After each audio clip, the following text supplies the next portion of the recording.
All right, SCN here for BS Live Rocks on your TV and musiclifemagazine.net. Elton John has sold over 300 million records worldwide, and you, my friend Elton Rohn, are probably, if not the best tribute to this man across North America. So thank you for joining us, first of all. Oh, my pleasure. I'm glad to be here. Thanks for coming to the venue. So we're here at Seneca Queen in Niagara Falls. You're playing a show here tonight. I want to talk about maybe why Elton John. Were you always an Elton John fan? Were you just a piano guy who said, you know what, I kind of can relate to the songs Elton writes? Or Well, I don't really look like Bruce Springsteen, so you kind of, I always say you have to play the cards you're dealt, right? So, no, I think when I started when I was younger, my father worked for a record company, so he used to bring home albums all the time. So I had a love of music from the time I could walk. And I remember the day he brought home Honky Chateau, and I put the record on, and I just kind of fell in love with this guy's voice. And what I noticed as I started to sing along with it was I could kind of sound a bit like him. And that happened very early. But I was a guitar player. I wasn't a piano player. I was a guitar player. And years later, a friend of mine owned a recording studio, and he does voiceover work for the TV networks. And he wanted to use my voice to sing on something. And I went in there and I got the itch. I said, I want to do this. I want to record. And I noticed everything, if you want to be really good at recording, you need to have a keyboard sense of for MIDI. Everything, if you play a keyboard, you can play any instrument in the world because you can just input it into your keyboard. Well, on guitar, you couldn't do that. So I bought myself a piano, and to teach myself how to play, I basically listened to Elton John records. Elton John and Billy Joel were my two favorite piano players. So the funny thing is, if you gave me a piece of classical music today, I would play it like Elton John because it's the only way I know how to play. I didn't take any lessons. I just taught myself the chords from what I knew on guitar. And everything I do is very percussive. That's Elton. So I knew I looked like him. I knew I could sing like him because our voices are pretty similar.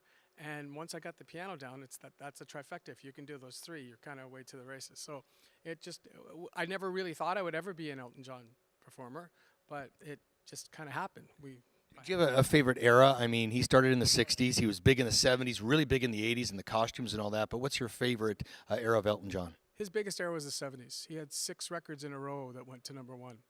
Um, we get so many requests for things like Goodbye Yellow Brick Road album, Captain Fantastic, and again to go way back, Madman Across the Water. So all the songs like Leave On and Tidy Dancer and Your Song, that's all his stuff from the 70s.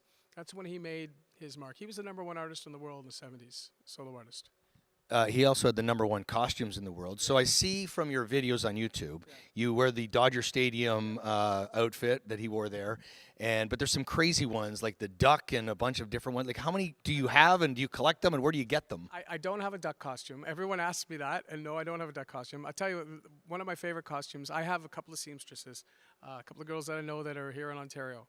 And I call them up and I say, this is the idea, can you make me it? And we get together and they kind of sketch it out. And then they go buy all the sequins and I go for the fitting and we put it on. When we played Chicago last year, MB Financial Park, which holds thousands of people outside, and I convinced them to hire us. The first question I had with them is they said to me, well, there really are no good Elton John shows out there. And I said, no, let me send you our package, please. Let me say. So I sent it and he calls me back. He goes, oh, you guys are right. You guys are pretty good. I watched your videos.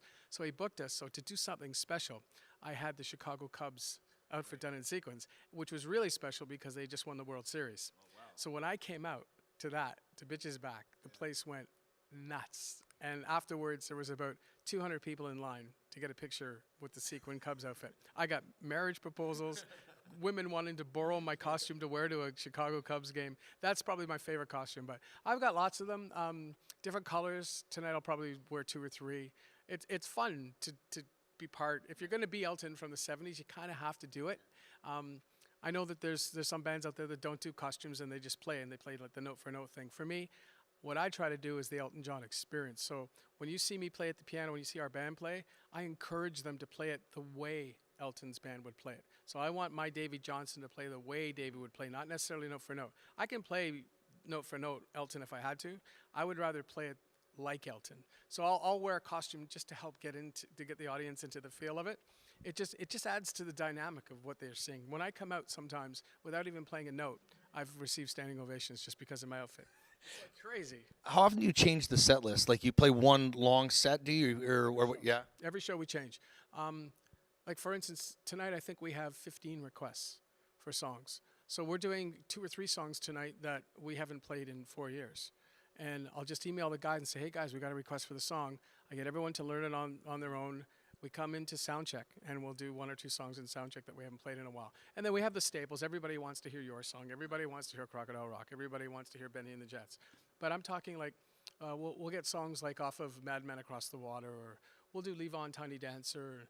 But occasionally someone asked for Mona Lisa's and Mad Hatters the other night, so we played that. And then almost from every album. We'll get a lot from mostly the 70s, but we'll get some from the 80s too. And a couple new things like Circle of Life we get in, the Lion King stuff. I see it's a maybe on your list, I think. Is it not Circle of Life? Yes, there we go. The only reason it's a maybe, here's what happens. See, I build the set list. This is the set list. You can't see this yet. You can't see this. So I build the set list, and then as the requests come in, I see if I can squeeze them into the show, because really we start with like 2 45 or 50-minute sets, which turn into 2 one-hour sets, and then now we're doing an encore. I've got like 4 songs listed. Well, we probably can't do 4. So we'll list a whole bunch of things, and we'll just look at each other, and depending on the energy in the room at the time, we'll pick the song that we're going to play. But because we do everything absolutely live, 100% live, because of that, we have the flexibility. We can change a song in the middle of the set. So there was one time we were playing in Port Hope, and some guy kept yelling out, "Take me to the pilot." And I didn't have it in the set list, so I'd play another song. In the end, the song would finish, people would clap, "Take me to the pilot." Finally, after 4 times, I turned, I said, "Listen," I said, "if I play Take Me to the Pilot, will you shut up?" And we played it, and it was great. It rocked. And I turned and I said, "Okay, now that's it. No more yelling out of you." But we get it a lot. And generally, if someone yells out for something, we'll try to do it. How often do you, or maybe you don't anymore, but study the artist that you're paying tribute to? Like early on, did you watch all the live shows from Elton John? And do you still do it now? Because obviously he's older, he's in like 70 now, right? So do you study the way he is now? Like what do you look for when you're studying an artist like Elton John too? I saw Elton back in the 70s. I saw the Goodbye Yellow Brick Road tour, Maple Leaf Gardens. And I just remember the energy and the excitement. With YouTube now, you can Google like his entire history. So I knew that when we started, my favorite era was Goodbye Yellow Brick Road and Caribou and all those records. So I wanted to focus on the 70s, and I knew that was that energy. So I told the band, let's listen to the music the way it was done back then, and I know that I'll get Elton, because I've known him. I followed him through the 70s. I kind of stopped following him a little bit in the 90s. Have you met him too or no? Well, here's the thing. We played the Elton John convention in Vegas, so the band was there. Elton doesn't go to these things because of the security ever since the John Lennon thing. So he just doesn't go, but the entire band was there. So I walk into the room, and I had emailed Davy Johnson just to tell him that we're coming. And so I go in the room, and he's all the way across the room, and they're talking with all these people, and he looks at me, and he points, and he calls me over. And he throws his arm around me, and he says, "We watch you guys backstage. We watch your videos." Nice. He says, "You guys are brilliant." He said, "Oh, I probably can't say, okay, you can't tell anybody this. This is our secret." He turns to me, because "You guys do us." Better than we do from the 70s, better than we can do us now from the 70s. He goes, "Elton will kill me for saying that." But that's what he said. Now here's the point. Nobody's better than the original. Nobody, right? And you can't compare us to, like everybody says today, the tribute bands are better than the originals. They're not, and I'll tell you why. Those original artists, when they were in their prime, when they were original, when Led Zeppelin first came out, they were Led Zeppelin. That's who you need to be compared to, not Robert Plant today. Exactly. Because any tribute act, once original act, once they get old, of course their skills are going to fade a little bit. Now, in the case of Elton, he still puts on a magical show. Did you see him in St. Catharines here or no? I haven't seen Elton in years. When I was in Vegas, someone offered me a ticket, and I thought it was because I was there doing the convention. I said, "Oh, great, I'll go see Elton tonight." And he said, "Okay, we can meet later in the afternoon." And then he followed it up with, "I'll give it to you at cost," which was like $500 US. And I said, no thanks. I do Elton every night. I don't need to hear Benny and the Jets again. Yeah. So, in essence, no, I haven't seen them in a while. Although when we played the convention, Davey was there, and he played with his kids, and they have their little band. So we did chat a bit. I do follow them on YouTube, because all their concerts are now on there. And the quality of what people are filming now, it's HD, it's crazy. So I've seen it there. I haven't seen them live in concert in a while. But having said that, when I left the recording industry, I worked for a record company for a long time. So when I left Sony Music, I said, I'm not going to see shows anymore, because I had seen like 3,000 shows in my life. And I kind of held true to it. I think I saw Springsteen once, and that was it. I haven't been to a show in maybe 10, 15 years. Well, to wrap up, couple quick questions here. Yeah. The tribute side of things. So you're doing the Elton John.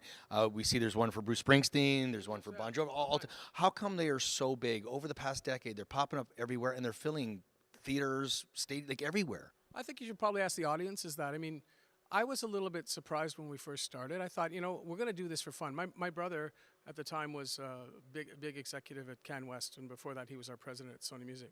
And he's a drummer, and he said, let's just get together for fun. Let's go into a bar. When I sat down and sang Rocket Man and everyone went crazy, that's how it kind of became an Elton John tribute. Then we changed everything we did to Elton. Then I got this piano with the sequins and got my costumes, did all that. Once we started, and I got asked to do the Burlington Sound and Music Festival, and then from there we did the Rib Fest. We did a couple big festivals. I couldn't believe how the people were reacting to the music. I think you have to ask the audience. In general, what my feeling is that as the artists become older, and some of the artists aren't around anymore, like you really can't see Led Zeppelin, you can't see that. You can still see Elton, but you can't see a lot of these other artists. People love that memory of when they saw these artists in their prime.